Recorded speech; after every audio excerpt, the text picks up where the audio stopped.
ગણેશાય નમઃ. મિત્રો, આપ જોઈ રહ્યા છો યુટ્યુબ આપણી ચેનલ આવો સત્સંગમાં આપ સૌનું સ્વાગત છે. મિત્રો, આજે આ વિડીયોમાં આપણે સાંભળશું મહામાસ કે માઘ માસ કે માધવ માસની અમાવસ્યાના મહાત્મ્ય વિશે. આજના ખાસ ઉપાય શું કરવું શું ન કરવું તે પણ જાણીશું. જો આપને આ વિડીયો પસંદ આવે તો લાઈક કરજો, શેર કરજો. આપ આ ચેનલ પહેલી વખત જોઈ રહ્યા છો તો સબસ્ક્રાઈબ કરી લેજો, જેથી આવનારા વિડીયોની માહિતી આપ સુધી તુરંત પહોંચી શકે. ધન્યવાદ. ઓમ પિતૃગણાય વિદ્મહે જગતધારિણે ધીમહિ તન્નો પિતૃ પ્રચોદયાત. બોલો પિતૃનારાયણ દેવની જય, ભગવાન ભોળાનાથની જય. મિત્રો, અમાવસ્યા કે જે મહિનામાં એક જ વખત આવે છે, પૂર્ણ અંધકારમય તિથિ હોય છે, જેમાં ચંદ્રમા દર્શન દેતા નથી. માટે આ રાત્રિના મહત્વની તિથિ છે, એટલા માટે આ તિથિને અમાવસ્યા કહેવાય છે. અમાવસ્યાની તિથિ પિતૃદેવતાને અર્પણ છે. આજના દિવસે તર્પણ, શ્રાદ્ધ, પિંડદાન આદિ કરીને પૂર્વજોના આશીર્વાદ પ્રાપ્ત કરવાનો દિવસ છે. પિતરોની કૃપા પ્રાપ્ત થાય તો સંતાન, સુખ, ધન, વૈભવ, સુખ, શાંતિ, સમૃદ્ધિ આદિની પ્રાપ્તિ થાય છે. આ અમાવસ્યાનું મહાત્મ્ય એટલા માટે વધી જાય છે કારણ કે આજથી દ્વાપર યુગની શરૂઆત થઈ હતી. એટલા માટે આજે દાનનો મહિમા છે. કહેવાય છે કે આજે જે ભક્તો દાન પુણ્ય કરે છે તેને 100 વર્ષના દાન બરાબર પુણ્ય પ્રાપ્ત થાય છે. એટલા માટે આ દિવસનો લાભ અવશ્ય લેવો જોઈએ. જ્યાં યુગની શરૂઆત થાય છે તે દિવસ ઘણો મહત્વપૂર્ણ બની જાય છે. આજના દિવસે વૃક્ષ લતાને તોડવા ન જોઈએ અને પારકું અન્ન ખાવું ન જોઈએ. અમાવસ્યાની તિથિ જો સોમવારે, શનિવારે, મંગળવારે કે ગુરુવારે આવે તો સૂર્યગ્રહણથી પણ અધિક ફળ આપનાર હોય છે. આજના દિવસે જો પિતરો માટે શ્રાદ્ધ, તર્પણ, દાન, પુણ્ય કરવામાં ન આવે તો પિતરોની અવકૃપા પણ ઉતરે છે. જ્યોતિષશાસ્ત્ર અનુસાર ત્યારે પિતૃદોષ લાગે છે. પિતૃદોષ અર્થાત જેમાં સંતાન ઉત્પત્તિના કારણમાં વિઘ્ન આવે, કુટુંબની વંશવૃદ્ધિ થાય ને, ધનનો અભાવ રહે, ગરીબાઈ રહે, બરકત રોકાઈ જાય છે, રોગ અને શારીરિક કષ્ટ વધી જાય છે, જેથી શારીરિક પીડા અને માનસિક પીડાનો ભોગ પણ બનવું પડે છે. દુર્ઘટના આદિનો ભોગ પણ બનવું પડે છે. ઘરમાં કલહ, કંકાસ ઉત્પન્ન થાય છે. આ બધા કારણ એવા છે કે જે પિતૃદોષના લક્ષણ બતાવે છે. આમાંથી છૂટવા માટે આજના દિવસે અમુક ઉપાય કરવા જોઈએ. આજે અમાવસ્યાના દિવસે અથવા દર અમાવસ્યાના દિવસે અથવા ભાદરવા માસના જે 16 દિવસ આવે છે, ભાદરવી પૂર્ણિમાથી લઈને અમાવસ્યાના દિવસો દરમિયાન પિતૃ માટે પિતૃ કાર્ય અવશ્ય કરવું જોઈએ. જે આપણને આવડે, જે આપણાથી બને. પિતૃ નિમિત્તે દાન પુણ્ય કરવું જોઈએ. પીપળાના વૃક્ષનું પૂજન કરવું જોઈએ. દીપદાન કરવું જોઈએ. સૂર્યોદય પહેલાં ઉઠીને પીપળાને જલ અર્પિત કરવું જોઈએ. સરસવના તેલનો દીવો પ્રગટાવવો જોઈએ અને પિતરોને પ્રાર્થના કરવી જોઈએ. આ ઉપરાંત ગાયને લીલું ઘાસ છે, ઘરની બનાવેલી રોટલી અને ગોળ છે, કૂતરાને ભોજન છે, કાગવાસ છે, કીડિયારું પૂરવું, માછલીઓને દાણા ચણની વ્યવસ્થા કરવી, પશુ પક્ષી માટે આપણે કંઈક એનો ખોરાક આપી શકીએ અને બ્રાહ્મણોને સીધું સામગ્રી દક્ષિણા સહિત પ્રદાન કરવી જોઈએ. આમ કરવાથી પિતરો તૃપ્ત થાય છે, કારણ કે પિતરો જે હવામાં રહે છે તેઓ આ બધા કાર્ય દ્વારા તૃપ્તિ પામે છે અને આપણને પણ તૃપ્ત કરે છે. કહેવાય છે કે જો આખું વર્ષ આપણે દાન પુણ્ય ન કરી શકીએ, ઈશ્વરનું નામ સ્મરણ ન કરી શકીએ, તો આ મહામાસમાં પવિત્ર તીર્થોમાં જઈને સ્નાન કરવાથી પુણ્યની પ્રાપ્તિ થાય છે. આ મહામાસની અમાવસ્યાના દિવસે વ્રત ઉપવાસ કરવાનું ઘણું મહાત્મ્ય છે. જો કે આપણે વ્રત ન કરી શકીએ તો પણ વ્રત સમાન પુણ્ય અવશ્ય અર્જિત કરી શકીએ છીએ. કોઈનું હૃદય ન દુખાવવું, કોઈને આડા ન આવવું, કોઈની નિંદા કુથલી ના કરવી. આજના દિવસે વાળ નખ કાપવાના નથી અને ઝાડ ફૂલને પણ તોડવાના ન હોય. એટલે કે જો આપણે વ્રત ઉપવાસ કરીએ છીએ તો પેટને શા માટે ધ્યાનમાં લઈએ છીએ? ખોરાકને શા માટે ધ્યાનમાં લઈએ છીએ? વ્રત ઉપવાસ તો બીજી રીતે પણ થાય છે. જેમ કે આપણા મોહ, માયા, અહંકાર છે, તેમાં પણ થોડીક કમી કરવી જોઈએ. એવું નથી લાગતું કે આપણે અહંકારમાં વ્રત ઉપવાસ કરી લેવો જોઈએ? આજના દિવસે અહંકાર જ ન કરવો, લોભ જ ન કરવો, મોહ જ ન રાખવો. પરંતુ લોકો માત્ર ભૂખ્યા રહીને જ ઉપવાસ કે વ્રત કરવાનું વધુ પસંદ કરે છે, કારણ કે જે લોભ, મોહ, અહંકાર આદિ જે આપણા અંદરના શત્રુ છે તેને વશ કરવા એટલાય સહેલા નથી હોતા. પરંતુ જો આપણે આ આપણા અવગુણ છે, દુર્ગુણ છે, તેને વશ કરીને વ્રત કરીએ તો ઉત્તમમાં ઉત્તમ ફળની પ્રાપ્તિ થાય છે, આપણું હિત, કલ્યાણ અવશ્ય થાય છે. અને જ્યારે આપણે આપણું કલ્યાણ કરીએ તો આપણે બીજાનું કલ્યાણ કરી શકીએ છીએ. પહેલાં પોતાનાથી જ શરૂઆત કરવી જોઈએ. અમાવસ્યાના દિવસે આપણે જે કાંઈ કર્મ કરીશું તેનું ડબલ ગણું ફળ પ્રાપ્ત થાય છે. આજે અમાવસ્યાના દિવસે દાન, પુણ્ય સામર્થ્ય અનુસાર કરવું જોઈએ. દાન હંમેશા શ્રદ્ધાથી કરવું, પરાણે ન કરવું, ડરથી પણ ન કરવું અને કર્જ લઈને પણ ન કરવું જોઈએ. સૌભાગ્યવતી બહેનો આજના દિવસે વ્રત રાખે તો અખંડ સૌભાગ્યની પ્રાપ્તિ થાય છે. અમાવસ્યાના દિવસે 10 મહાદાન બતાવવામાં આવ્યા છે. તેમાં પહેલું છે ગૌદાન, જે અત્યારે કરી શકાતું નથી, કારણ કે ગાયની મૂર્તિ જ દાનમાં આપવી જોઈએ. ગાયને સાચવવી સહેલી નથી, પરંતુ ગાયનું દૂધ આપણે જરૂર પીએ છીએ. પહેલાંના જમાનામાં ગૌપાલન થતું હતું અને ત્યારબાદ ગાયનું દૂધ પીતા હતા. અત્યારે તો આપણે વેચાતું લઈ લઈએ છીએ. પાળવાની શું જરૂર છે? સેવા કરવાની પણ શું જરૂર છે? આ જે વસ્તુ છે તેના કારણે જ આપણા શરીરમાં ગાયનું, ભેંસનું દૂધ બરાબર પચતું નથી. કારણ કે જો આપણે ગૌ માતાની સેવા કરીને તેનું દૂધ ગ્રહણ કરીશું તો તેમાં આ ગાય માતાની સાથે આપણું જે એક મેઘ છે તેના કારણે પૌષ્ટિકતા વધી જાય છે. પરંતુ અત્યારનો આધુનિક યુગની તો વાત જ અલગ છે. આજના દિવસે ભૂમિ દાન સર્વશ્રેષ્ઠ મનાય છે. જો શક્તિ હોય તો કાળા તલનું દાન આપી શકાય છે, જવનું દાન આપી શકાય છે, ઘીનું દાન, વસ્ત્રનું દાન, જૂતા, ચપ્પલ, છત્રીનું દાન આપી શકાય છે, ધાન્ય દાન આપી શકાય છે, ગોળનું દાન આપી શકાય છે, ચાંદીનું દાન, નમકનું દાન પણ ઉત્તમ છે. આજના દિવસે તાંબાના લોટામાં જલ ભરીને તેમાં કાળા તલની ચપટી નાખીને તેમાં પુષ્પની 2 પાંખડી લઈને કંકુ થોડુંક ચપટી નાખીને સૂર્યનારાયણને અર્ધ્ય અપાય છે. જો કે 2 હાથની અંજલિ ભરીને સાદા જલથી પણ સૂર્યનારાયણને અર્ધ્ય આપવું જોઈએ. ગાયત્રી મંત્રનો જપ કરવો જોઈએ, કારણ કે પિતૃના પણ પિતૃ ભગવાન સૂર્યનારાયણ દેવ જાગતા દેવ છે. આજના દિવસે પંચબલી યજ્ઞ થાય છે. આજના દિવસે ગાયનું છાણું જે સુકાયેલું હોય તેની ઉપર કપૂર મૂકીને તેને સળગાવીને તેમાં પિતૃ નિમિત્તે ખીર હોમીને પિતૃ દેવતાને અર્પણ કરાય છે, ભોગ લગાવાય છે. આમ કરવાથી ઘરમાં સુખાકારી રહે છે. દર અમાવસ્યાના દિવસે ચંદ્રદેવની પણ પૂજા થાય છે. ભલે ચંદ્રદેવના દર્શન ન થતા હોય, પરંતુ આકાશમાં ચંદ્રમા તો હોય જ છે. પૂરી શ્રદ્ધા સાથે આજે ચંદ્રદેવની આરાધના કરાય છે. ભગવાન મહાદેવની સાથે દરેક મનોકામના પૂર્ણ થાય છે. પિતરો માટે પૂજા, તર્પણ, સ્નાન, દાન, જપ આદિ પણ ફળદાયી મનાય છે. પૂર્વજો નિમિત્તે અનુષ્ઠાન કરવાની પરંપરા તે વર્ષોથી ચાલી આવી છે. માટે આ અમાવસ્યાને શ્રાદ્ધ અમાવસ્યા પણ કહેવાય છે. માન્યતા અનુસાર આ અમાવસ્યાના દિવસે લોકો વ્રત, જપ કરે છે.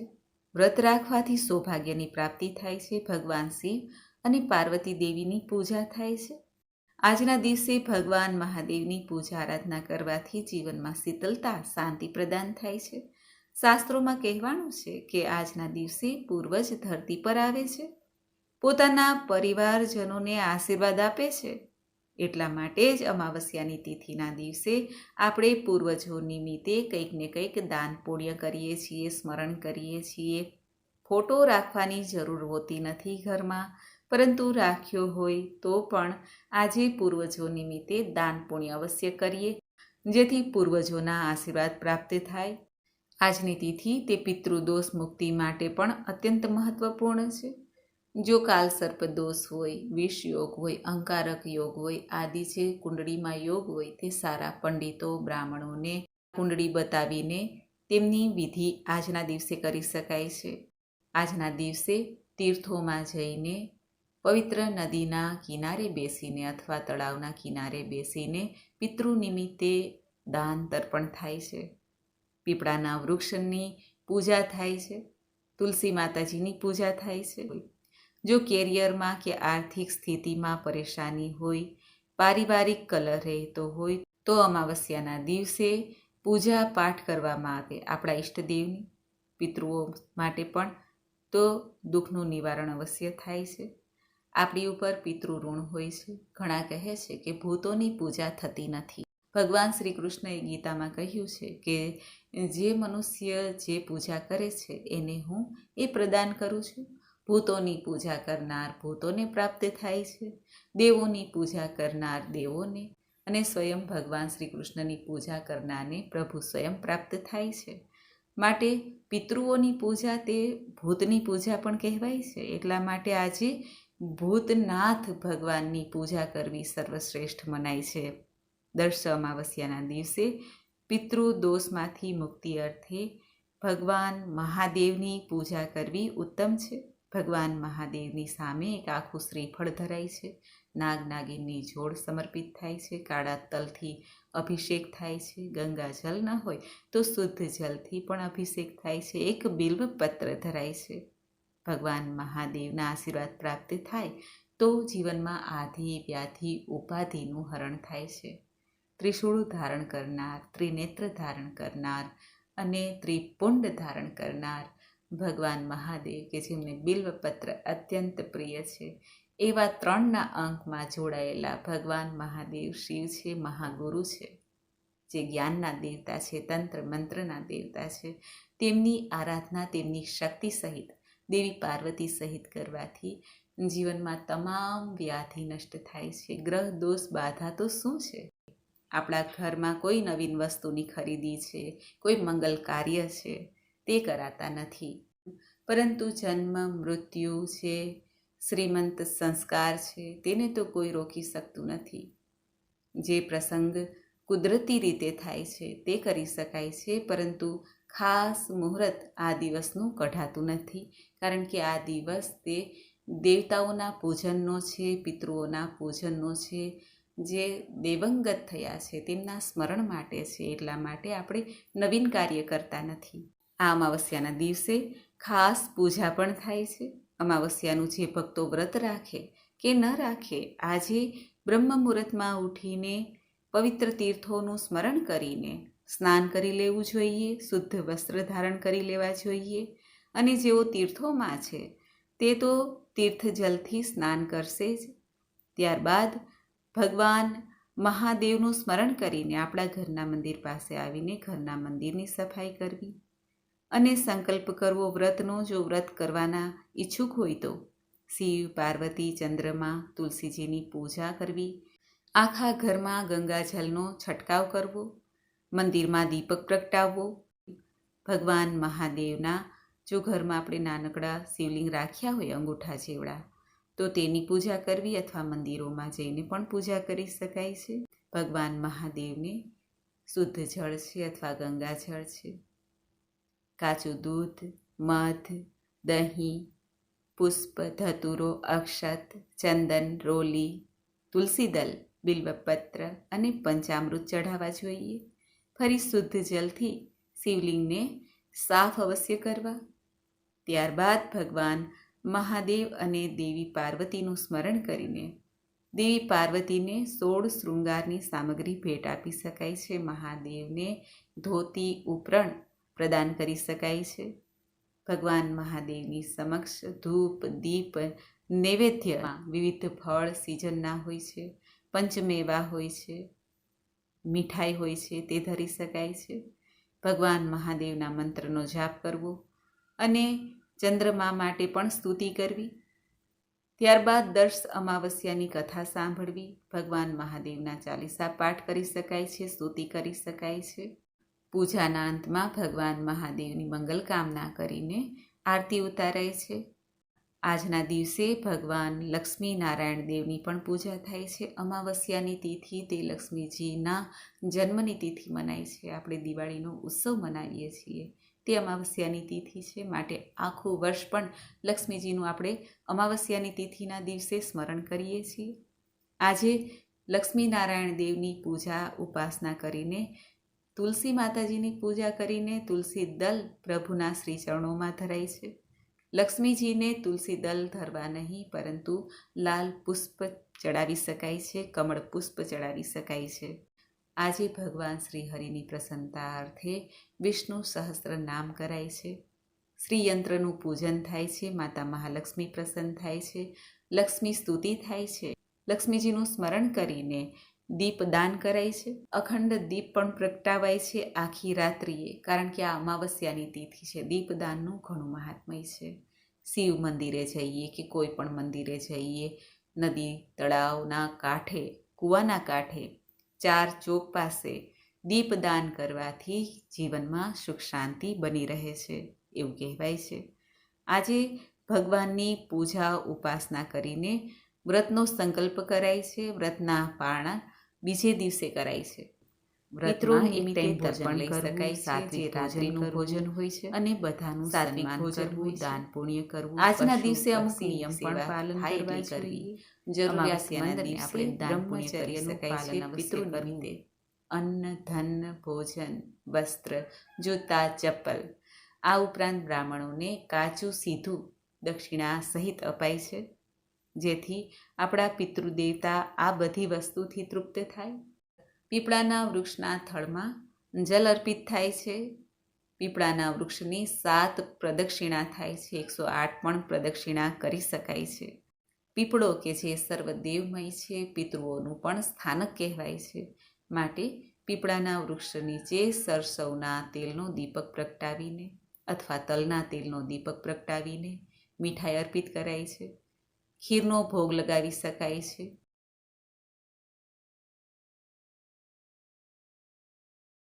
આપણા પિતરોનું સ્મરણ કરાય છે. પિતરોને પ્રાર્થના કરાય છે કે આપ તૃપ્ત થાવ અને અમને પણ તૃપ્તિ આપો. આજે જે ભક્તો પિતૃ નિમિત્તે કે પોતાના કલ્યાણ અર્થે, પોતાની કમાઈની શુદ્ધતા માટે પણ દાન પુણ્ય કરે છે, તેનું કલ્યાણ અવશ્ય થાય છે. આજના દિવસે ખીર બનાવીને પણ જો દાન કરવામાં આવે તો ચંદ્રમા સંબંધી દોષ દૂર થાય છે. પિતરોની આત્માની શાંતિના માટે ઘરમાં 16 દીપક પ્રગટાવવા જોઈએ, ચાહે તેલના હોય કે ઘીના હોય. એવું પણ મનાય છે કે જે પિતરો છે તે જે પોતાના સ્વજન છે તેમની પાસે, તેમના ઘેરે આવે છે, માટે પિતરો નિમિત્તે દીપદાન કરાય છે.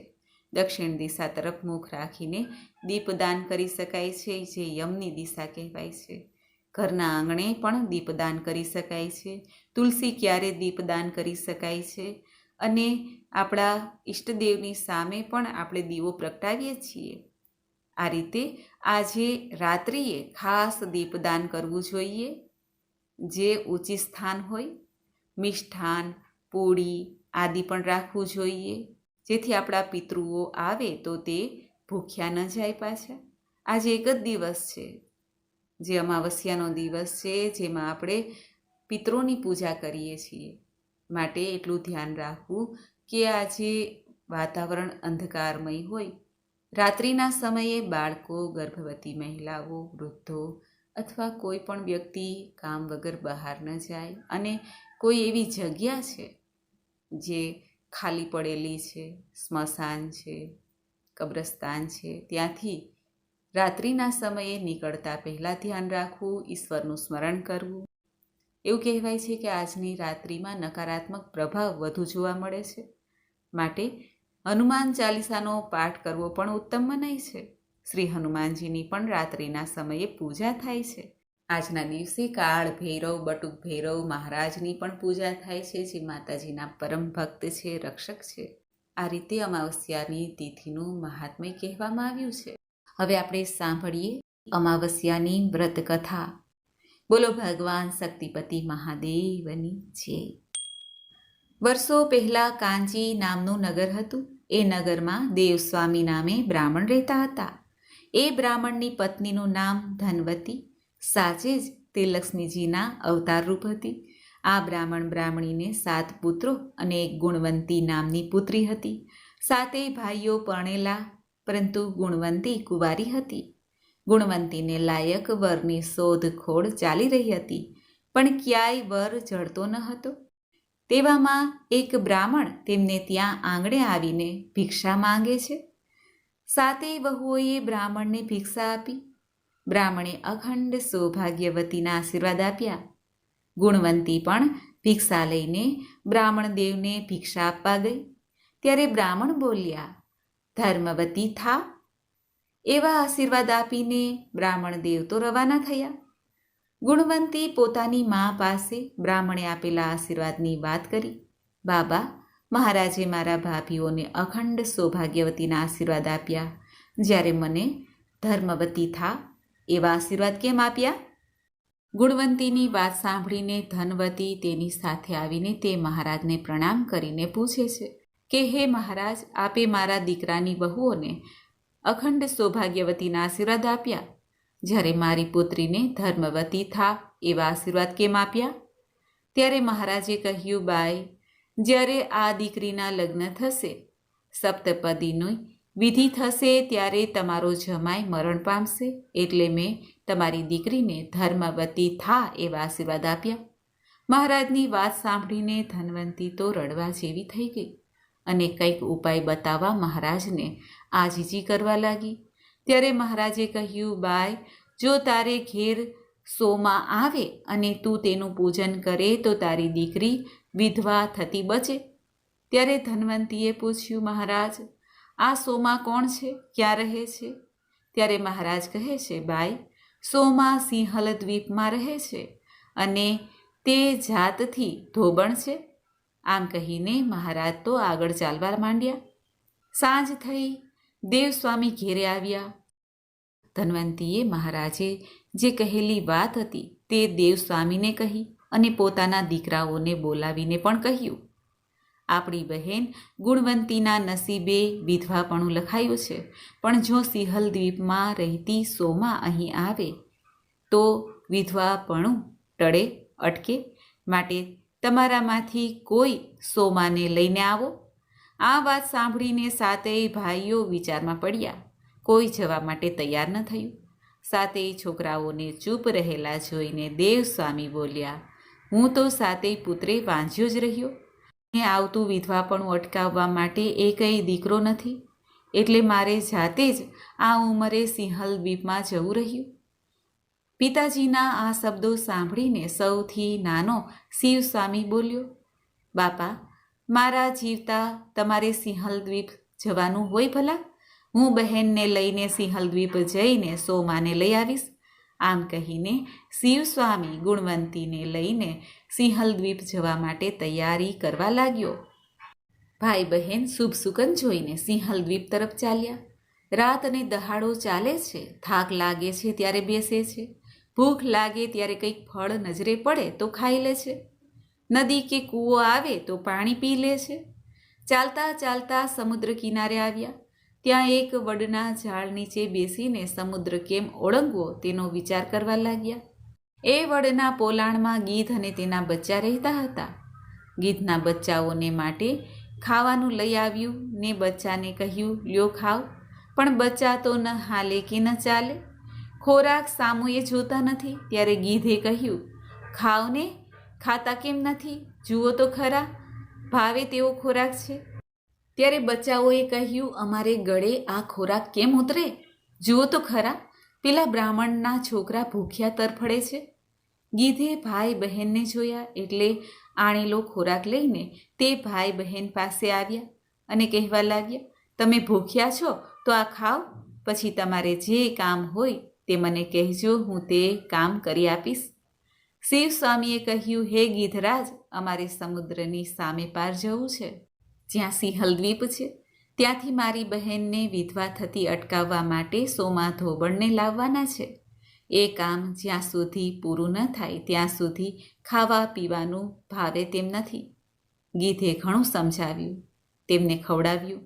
સવાર થતાં જ ગીધે એ ભાઈ બહેનને પોતાની પાંખ પર બેસાડીને સોમા ધોબણના ઘર પાસે લઈ જઈને ઉતારી દીધા અને તે પાછું વળ્યું. ભાઈ બહેને વહેલી સવારમાં ધોબણના ઘરનું આંગણું વાળી જોડીને સાફ કરી દીધું.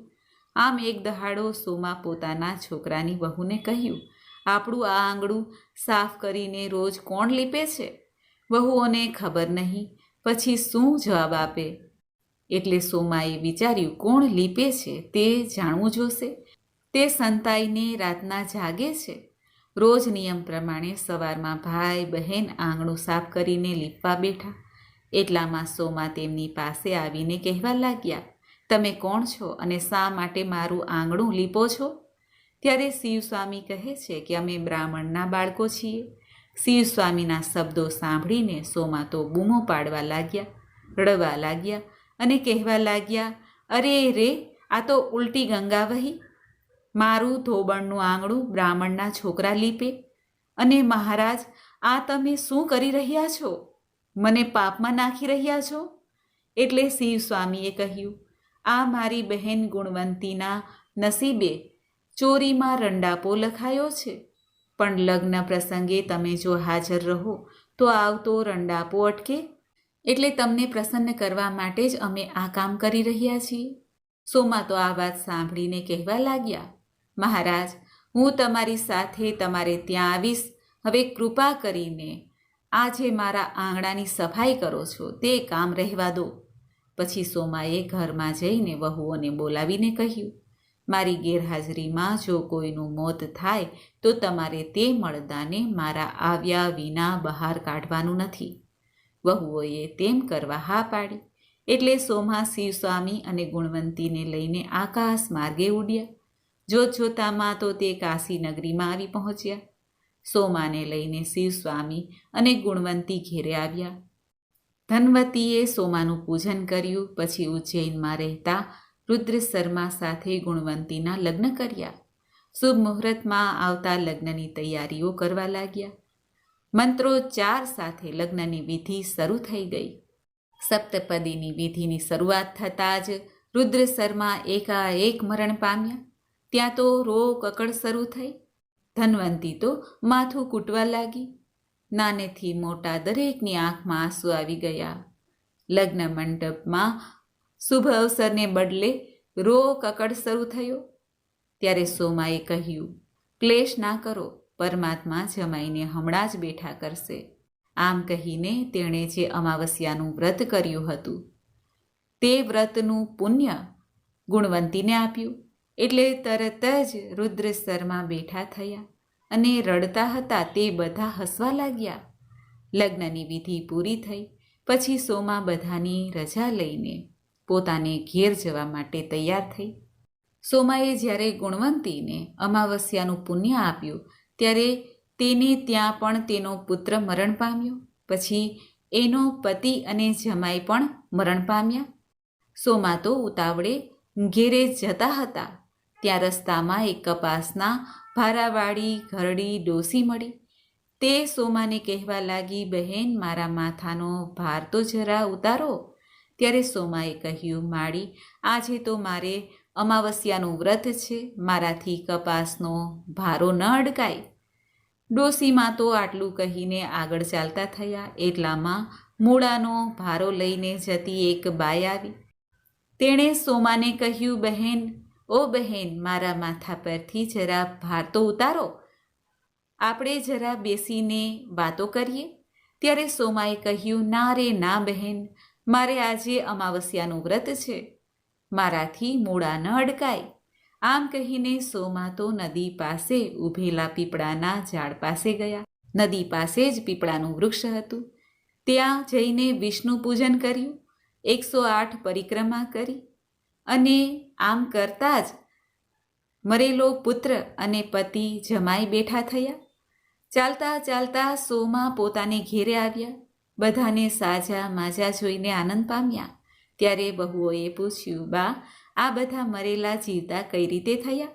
ત્યારે સોમાએ કહ્યું, મેં ગુણવંતીને આ અમાવસ્યાનું પુણ્ય આપ્યું એટલે બધા મરી ગયા હતા. રસ્તામાં હું કપાસને ન અડકી, મૂળાને ન અડકી, પીપળાના મૂળમાં વિષ્ણુ પૂજન કર્યું અને સાકરને હાથમાં લઈને 108 પરિક્રમા કરી. એથી આ બધા મૃત્યુ પામેલા જીવતા થયા. સોમા વહુઓને કહે છે કે, હે વહુઓ, જો તમે પણ અમાવસ્યાનું વ્રત કરશો તો અખંડ સૌભાગ્યવતી થશો.